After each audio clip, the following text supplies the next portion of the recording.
Olá, sejam bem-vindos.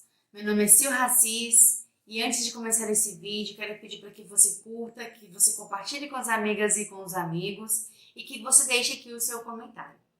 Como eu disse, meu nome é Sil Racis, eu sou alquimista, formada aí pelo Sistema Joel Aleixo. Esse programa tem o intuito de trazer a alquimia para as mulheres, né? Ah, é só para mulheres? Não, é para os homens também. Porém, eu vou sempre, dependendo do assunto, eu vou estar sempre olhando com um olhar mais voltado para a face feminina, né? Uma vez que isso se torna muito importante dentro dos tempos atuais que estamos vivendo, esse resgate do nosso feminino, que se faz muito necessário.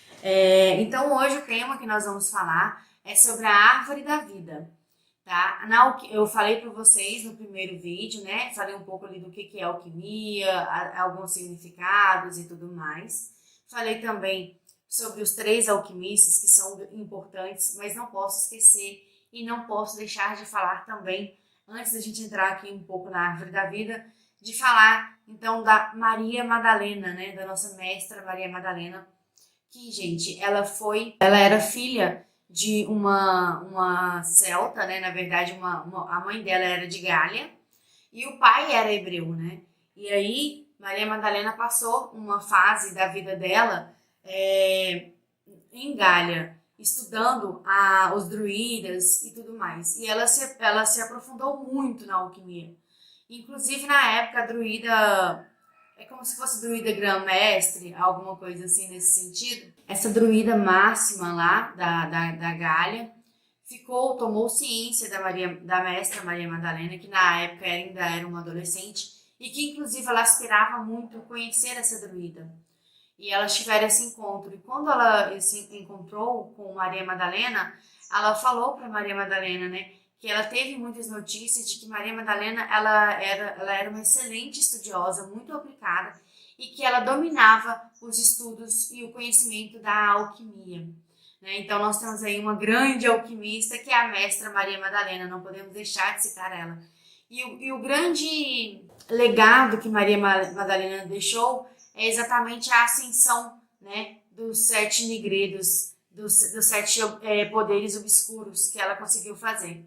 Então, mais para frente a gente pode vir a conversar mais sobre Maria Madalena. Eu só queria não deixar de citar aqui, então, a importância dessa alquimista, né? Uma vez que nós vamos falar de alquimia para mulheres. Assim como também temos Cleópatra, que foi também uma grande alquimista, né? Então, nós temos sim. E a própria Maria, mãe de Jesus, existem relatos, né, das alquimias dela no Egito.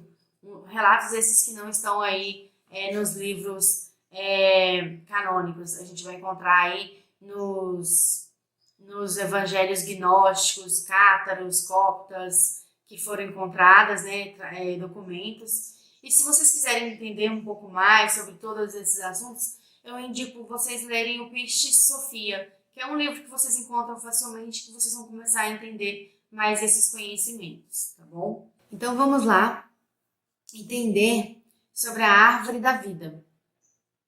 Que a gente tem aí algumas passagens da árvore da vida na Cabala, né? Nós temos também no Egito, onde era citado a figueira, onde eles buscavam ali a longa vida, né, o elixir da vida. Nós também temos a árvore que Buda ficou sentado por 49 dias até receber a sua iluminação, né? Nós temos também no judaísmo, tudo isso a gente já a árvore da vida, ela também está presente nos druidas. Ela é uma informação, um símbolo que está presente em muitas culturas, tá?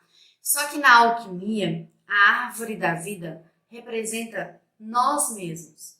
Então, para a alquimia, a árvore da vida sou eu, é você, é o seu amigo, é fulano, somos todos nós seres humanos, tá? E aí, como que é então essa árvore da vida ser humano? Por que eles entendiam que a árvore da vida eram nós mesmos? Porque eles entendiam, eles faziam um paralelo entre raízes, tronco e copa com as nossas 3 substâncias que nós somos formados. E que, na verdade, essas 3 substâncias, elas formam a árvore da vida e elas formam o ser humano, elas formam tudo que tem matéria, tá? Tudo que tem matéria é formado por esse eixo das três substâncias. E quais são essas três substâncias, né? Nós vamos ter ali sulfo relacionado à raiz da árvore, nós vamos ter o sal relacionado ao tronco da árvore e vamos ter mercúrios relacionado à copa da árvore. O sulfo, gente, algumas pessoas falam sulfo, outras falam enxofre. É a mesma coisa, tá? Então, a árvore da vida, ela é composta por essas três substâncias. Ela é composta por esse eixo. Esse eixo é que dá a sustentação. Então, em sulfo, eu tenho então a minha sustentação, a minha base, a minha estrutura que vai me segurar, que se vier um vento forte, uma tempestade, eu não vou cair, eu não vou ser abalada, porque eu tenho uma boa raiz, porque eu tenho uma boa substância sulfúrica, né?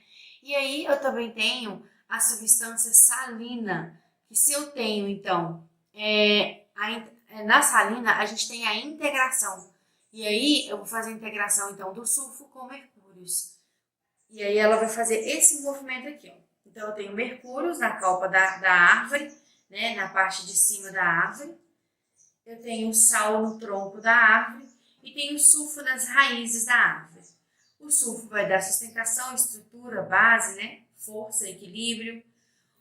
O tronco também trabalha nesse equilíbrio, também ajuda na sustentação e faz a conexão então do meu mercúrio com o meu sulfo, né? E eu tenho o meu mercúrio que vai estar aqui fazendo a expansão dessa árvore, fazendo a parte mais sutil dessa árvore, é onde eu expando, onde eu me conecto, onde eu tenho ali a parte mais sutil, mais leve da árvore. Então, o sal é muito importante porque ele vai fazer essa conexão de céu e terra, de sutil e denso. Quando eu falo denso aqui, eu não estou dizendo densidade de, aquilo é denso. Não, eu estou falando de densidade material, de densidade de hertz, né? Tudo isso. Por quê? Porque o sulfo, ele é composto de 3 chakras. Dos 3 primeiros chakras, o primeiro, o segundo e o terceiro. São chakras que a onda de luz que trafega de informação e de vibração deles são ondas são ondas mais devagar, a frequência é mais lenta. Por quê? Porque é mais matéria, é mais denso. Quando a gente vai para os 3 chakras superiores, que estão conectados com a parte mercurial, que são o quinto, o sexto e o sétimo chakra, a gente vai ter aí uma frequência de ondas em maior velocidade. Então, são ondas mais rápidas e são mais sutis, né? E, ao mesmo tempo, eu tenho o tronco aqui com o meu cardíaco, que está nesse meio do caminho, né? O caminho do meio que a gente tanto fala, né? Que faz essa integração, então, do sutil com o denso, do espiritual com a matéria, tá? Do céu com a terra, do macrocosmo, do microcosmo. A gente pode entender de várias formas. E o que são essas 3 substâncias? Antigamente, quando os alquimistas relacionaram então a árvore da vida com o nosso, né, com o nosso corpo humano e relacionaram com as 3 substâncias, o que eles estavam dizendo? Eles estavam dizendo sobre os átomos. E esses átomos né, que eles relacionavam tem totalmente semelhança com as 3 substâncias. Então, se você pegar uma molécula, pegar um átomo e relacionar, você vai ter lá no átomo os nêutrons, os prótons e os elétrons. Os nêutrons, eles estão conectados com o sal, que é a parte neutra, que vai fazer as conexões necessárias. Os prótons são a parte do átomo que estão sempre trazendo para a contração. O movimento do próton é de contração, que está semelhante ao sulfo, que faz a contração, porque o sulfo é mais matéria. E matéria é o que? É contração. Tá? E aí a gente tem os elétrons, que é a expansão. Né? Os elétrons, eles sempre caminham para a esfera do átomo. Eles sempre estão indo para se expandindo. E então eles estão mais conectados com o mercúrio, que faz esse movimento de expansão. Então eu tenho a contração no sulfo, eu tenho a integração no sal e eu tenho a expansão no mercúrio. E aí a gente entende, então, raiz, tronco e copa da árvore. Mas aí, isso a gente entende, então, que são os eixos que vão fazer a matéria, que vão fazer que formam a matéria, tá? E isso está presente em tudo. Tudo é formado pelas três substâncias. Se você tem dúvida, por exemplo, pega um pedaço de madeira e coloca fogo nele. Quando ele começar a queimar, ele vai dar tipo um líquidozinho na madeira queimando, que arde, né? Esse fogo, ele solta um calor que arde, a gente vê uma espécie de um líquidozinho ali ardendo, queimando. Essa é a parte sulfúrica da madeira, essa ardência. Ao mesmo tempo, a gente vai ter ali a fumacinha saindo, né? E essa fumaça tá ligado ao mercúrio, porque é a parte que se expande, mais sutil, né? Então a gente tem mercúrios ali da madeira evaporando pela fumaça. E o sal? Onde que está o sal? O sal está exatamente nas cinzas. Então a gente tem o sulfo na ardência, o mercúrio na fumaça e a cinza da madeira é o sal. Então, olha só, nós temos as três substâncias em tudo e elas formam tudo, tá? Só que essas três substâncias, elas precisam de um movimento. E esse movimento, quem vai fazer, que é o temperamento, que é vontade, que é realização, que é fluidez, adaptação, discernimento, intuição, inspiração, tudo isso, quem faz esse movimento são os elementos. Então, a árvore ela é composta pelos três eixos que formam a sua estrutura e ela tem um movimento que vai formar o seu temperamento, o seu comportamento, as suas ações, tudo vai ser movimentado pelos quatro elementos. Então, com isso, a gente consegue fazer uma boa análise, um bom diagnóstico da árvore da vida. Por quê? Porque no fogo eu vou ter ali, então, a vontade, né? Vou ter a energia. Na terra eu vou ter a nutrição, a materialização, a realização. Na água eu vou ter a adaptação, eu vou ter fluidez, eu vou absorver esses nutrientes, né? No ar, então eu vou expandir, eu vou discernir, né? Eu vou ter uma mente lógica, uma mente que discerne, que percebe, que faz uma boa intuição, uma boa inspiração, um bom discernimento. Então, uma pessoa que tem um bom discernimento, ela tem um ar equilibrado. Uma pessoa que flui bem, ela tem uma água equilibrada. Uma pessoa que tem uma boa energia vital, ela tem um fogo equilibrado. Uma pessoa que tem uma boa nutrição, ela tem a terra equilibrada. E aí é importante entender que esses elementos estão totalmente conectados à nossa estrutura também.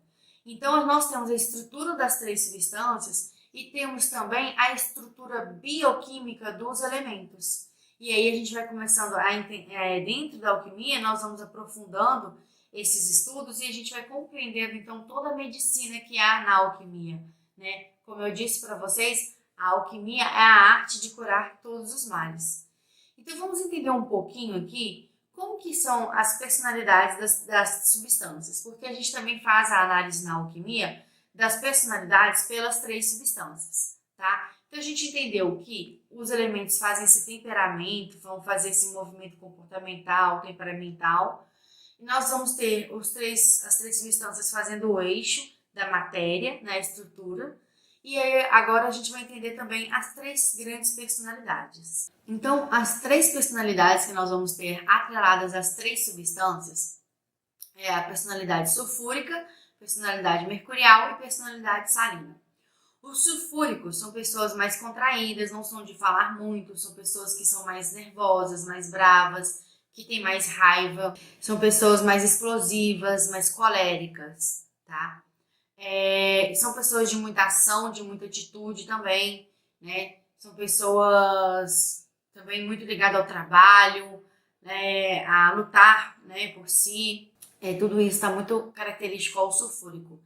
Se a pessoa tem dificuldade de materialização com dinheiro, ela tem uma dificuldade com essa substância, tá? Então, uma característica que você pode entender que uma pessoa que tem dificuldade de pagar as contas, de ganhar dinheiro, tudo isso, é uma pessoa que está com alguma dificuldade ali, então, na substância sulfúrica. E aí nós temos também o mercúrio, né? Que é a parte superior da árvore, que são as pessoas que têm, geralmente são pessoas que gostam muito de estudar, que são pessoas que falam bastante, são pessoas que gostam de ensinar também, são mais lógicas, elas usam mais a mente, elas não são tanto de atitude, às vezes, elas são pessoas que pensam muito, que têm muita criação, que têm muitas ideias, mas que têm dificuldade em ter ação, em ter atitude. Então, ela fica muito mental. A pessoa que desequilibra muito no Mercúrio, que está desequilibrada em Mercúrio, pode ser uma pessoa que está viciada em estudar, que não para de estudar, uma pessoa que cada vez mais quer consumir conhecimento, mas acaba não praticando, acaba não entregando. Isso é um Mercúrio desequilibrado. Tá? Mas a personalidade são de pessoas muito racionais, intelectuais e analíticas. No Sal, a gente tem a personalidade, então, das pessoas mais amorosas. Eu digo isso porque os salinos, eles têm a tendência de esquecer dele e olhar muito para o outro. Então, o salino, ele olha muito para o outro, ele quer resolver o problema de todo mundo, ele quer salvar o mundo, ele quer salvar todas as pessoas. Ele também é uma pessoa que fica ali pensando muito uma coisa que acontece, fica remoendo muito. Então, geralmente, uma pessoa que é muito magoada, que é muito sentida, que às vezes é um pouco dramática, ela é uma pessoa mais salina, tá? Essas são algumas características também. Mas geralmente o salino é esse. Quando o salino está equilibrado, ele vai ser um missionário, ele vai ser um médium. Não que só o salino seja, todos são. Mas assim, ele vai entregar, ele vai trabalhar mais nessa missão da entrega, do propósito. Ele vai trabalhar muito em prol da entrega do coletivo, tá? Mas também ele tem que ter o equilíbrio, ele tem que lutar por ele tem que cuidar dele, para que ele possa cuidar do outro. Então, assim, o salino, ele geralmente são pessoas que querem carregar o mundo nas costas, que querem cuidar da vida de todo mundo, que querem resolver o problema de todo mundo e que fala muito das outras pessoas, que não fala tanto de si, fala muito do outro, preocupa muito com o outro, tá? Mas são pessoas extremamente amorosas, generosas, são pessoas muito dadas, né, que a gente diz. Um salino em desequilíbrio, ele vai estar sempre cuidando de todo mundo e não cuidando dele. Esse é o maior desequilíbrio do salino. E dessa forma, então, a gente compreende as três substâncias aí com um pouco das personalidades, entendendo esse movimento dos elementos. E só com esse pouquinho aqui que eu já entreguei para vocês, já dá para a gente entender muita coisa, tá? Vou deixar mais uma informação para vocês. Os sulfúricos são pessoas mais contraídas, mais quadradinhas. Os salinos são pessoas mais redondinhas, mais cheinhas. Os mercuriais são pessoas mais alongadas, mais esticadas, mais magras. Tá? Então, só para vocês começarem a treinar aí o olhar de vocês e casar as informações que eu já passei aqui para vocês, tá bom? Então, peço que vocês me sigam lá no meu Instagram, @luavivaoficial, e também me sigam também no meu canal, Lua Viva também Oficial, tá bom? Meu nome é Sil Racis e foi um prazer estar aqui com vocês, entregando esse conhecimento, e até o nosso próximo vídeo.